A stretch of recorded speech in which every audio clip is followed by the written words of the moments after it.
it's been reported that later today the government is looking at bringing in further restrictions, with ministers concerned that people are what they call flexing the rules. Well, it comes as Derbyshire Police admit that they will be reviewing all fixed penalty notices after friends Jessica Allen and Eliza Moore were questioned by 7 police officers and fined £200 each whilst walking with cups of tea a short drive from their homes. Well, we're joined by Jessica and Eliza now, alongside former police officer Norman Brennan, who we'll come to shortly. Welcome to all of you. Thank you for being here. So the current rules on exercise are you can leave home to exercise by yourself, with your household support bubble, or on your own with one other person. This should be limited to once per day, and you should not travel outside your local area. However, there is no exact description as to what is local. So, Eliza and Jessica, this is kind of what you did, wasn't it? You stepped outside of your local immediate town and you decided to go for a walk. So, Eliza, how far away from your house was this?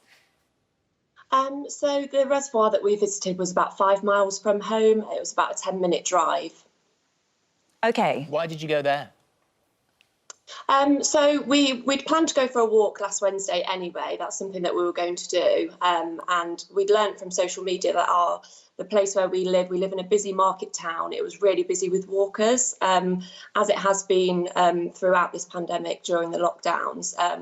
And so we decided it would be safer for us to head out somewhere that was more of an open space, and it would keep us safer and it would be safer for everyone else as well. So then, Jessica, you arrive at the reservoir and you can see that there's police there, actually. And to begin with, you thought that something was wrong, something had happened there. Yeah, I mean, there's a lot of quotes of me saying when we arrived, we thought something serious like a murder had happened or somebody had gone missing.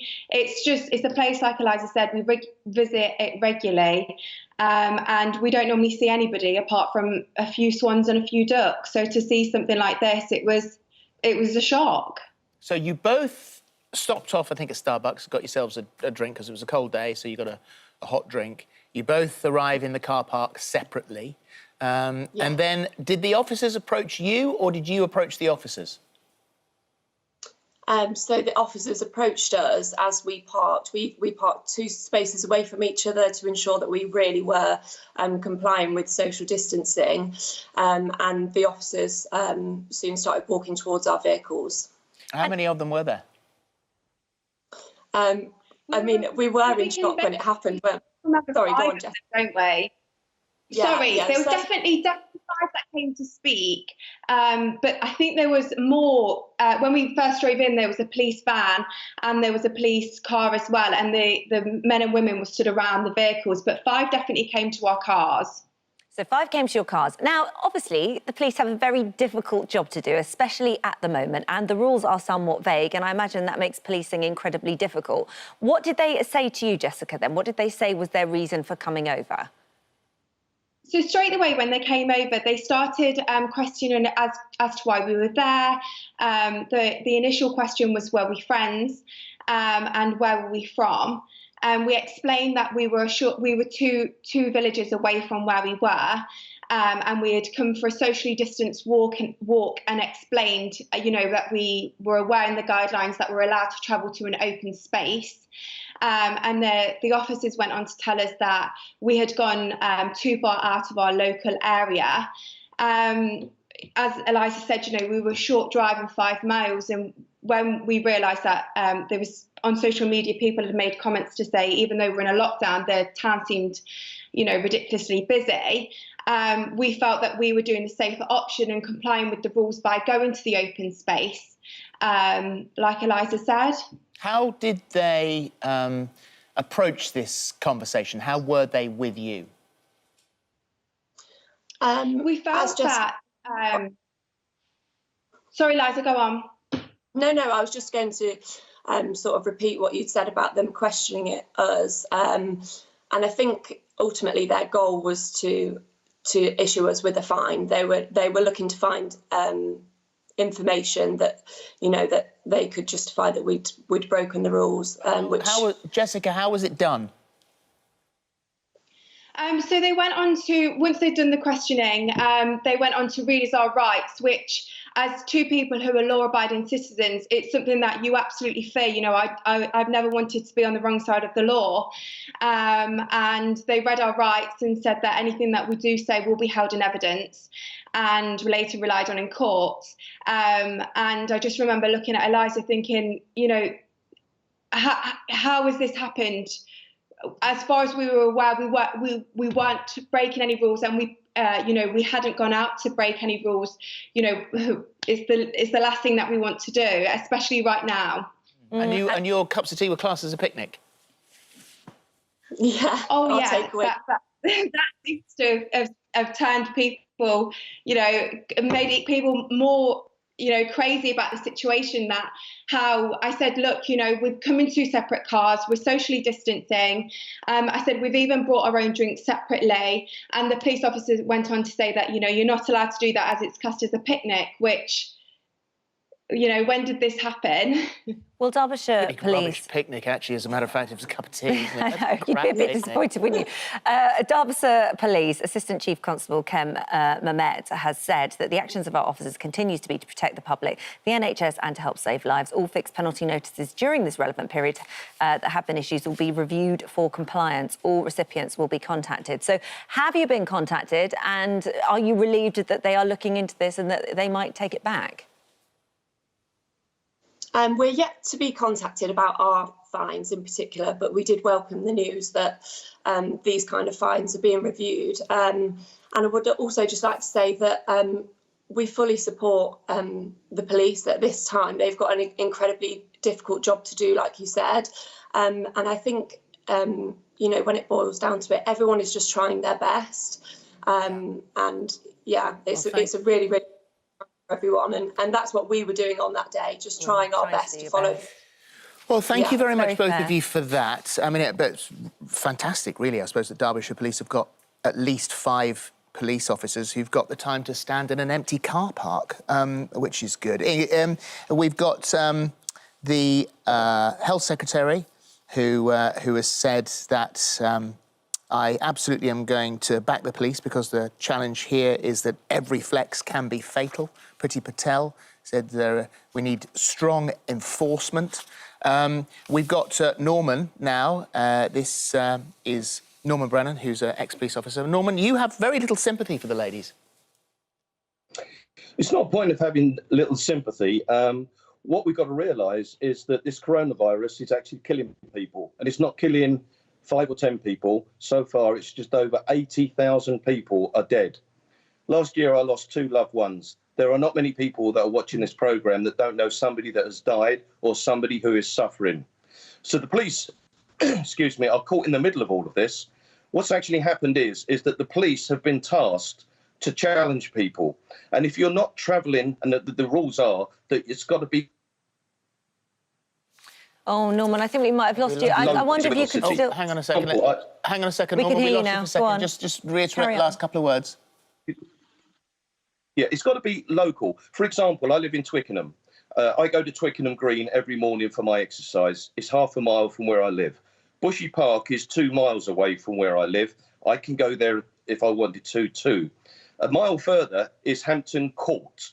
Now, Hampton Court might be pushing it for being local. Well, I like Oxted. It's got a lovely forest there, and I'd like to go there. If I went there, I would be caught, just like the 2 ladies there, by the police. But they would say to me, Norman, this is not in law. These are guidelines. And so, essentially, if it was written down, and if you said, right, OK, now the law is that you can travel 2 miles or 3 miles, then, you know, we have a better idea of how those of us who want to stay within the rules can actually do that. But there is no law here, Norman. It doesn't say I can go anywhere I want. It's only a guideline. Well, they're the guidelines, and they're the guidelines that the police have been told to adhere to. And the long and the short is, just to put the ladies right, the main concern is not to issue tickets. It's not a money-making initiative the police are involved in. It's a life-saving initiative. And all the police are asking is for the public to be reasonable. The police Norman, are I think the trouble is, reasonable isn't in return. it, that you see the two girls there, and you know they tried to do everything to keep themselves safe and others safe, and they thought they were going locally. 5 miles doesn't seem that far to a lot of people. They say, well, that is kind of local. I think the problem is that we have all seen areas where there has been greater examples of flouting here, left, right, and centre, where nothing has been done by the police, and then it seems very heavy-handed on these two girls to come down on them in this way. Well, as I said just now, the police are caught between a rock and a hard place. They want to get on policing their own areas. Before the coronavirus happened, there weren't enough of us to cope with policing in Britain anyway. So then what do you think about the fact that there were at least 5 of them in an empty car park in the middle of nowhere? Well, they are. Police officers are being dragged in from everywhere now to go to certain locations to ensure that the public are staying within the very close confines of where they live. And what's happening is the police are being caught here because some members of the public are pushing the parameters. I mean, Box Hill is lovely if I wanted to go cycling there. Well, could I go to Box Hill?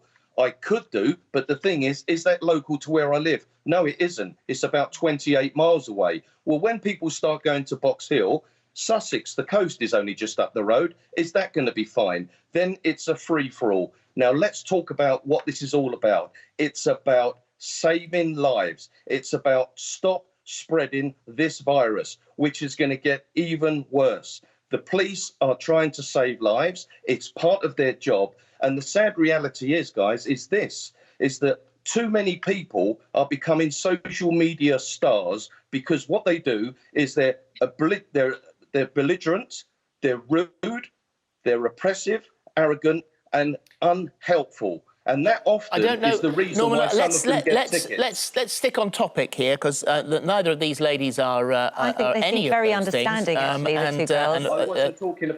I wasn't talking about the ladies. I was talking about in general. You know, let's stick on topic with this one. Just finally, yeah, ladies, did you want to, Eliza? Did you want something to say? Yeah. We're aware that we're in a health crisis and a mental health crisis for that as well. And we're aware that, you know, this virus is mainly transmitted by poorly ventilated areas.